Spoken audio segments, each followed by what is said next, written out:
Que se passe-t-il à Bordeaux? Des faits de violence de plus en plus graves qui touchent une population de plus en plus jeune et sur une zone de plus en plus étendue. Un jeune homme de 18 ans a été grièvement attaqué à la machette mardi.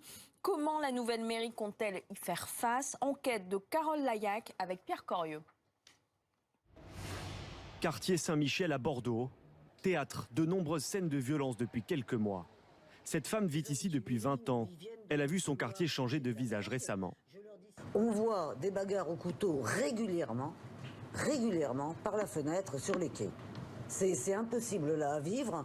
On ne peut plus téléphoner dans la rue parce qu'on se fait arracher le portable. Des violences sur fond de trafic de drogue. Ceux qui y travaillent désespèrent de voir le quartier être abandonné.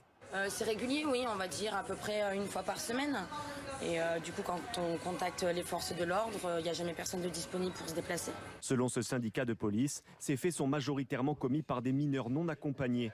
Ils seraient de plus en plus nombreux à Bordeaux. Pourquoi on les désigne? Parce que tout simplement, les effectifs de police font leur travail, ils les interpellent, on arrive à les identifier. Et aujourd'hui, les 50 agressions au coup de couteau, tout ça, malheureusement, la majorité, effectivement, sont des mineurs non accompagnés. Face à cela, le nouveau maire écologiste de Bordeaux veut réagir. À partir de septembre, un dispositif spécifique à ce quartier sera mis en place. Dans le cadre de nos compétences, on va mobiliser au maximum la police municipale pour qu'elle accompagne, non pas qu'elle fasse à la place d'eux, mais qu'elle accompagne la police nationale dans le cadre de ses missions de sécurité publique. La préfecture a annoncé hier le recrutement de 130 agents supplémentaires dans la police nationale en Nouvelle-Aquitaine. Les syndicats de police, eux, en demandent 30 de plus.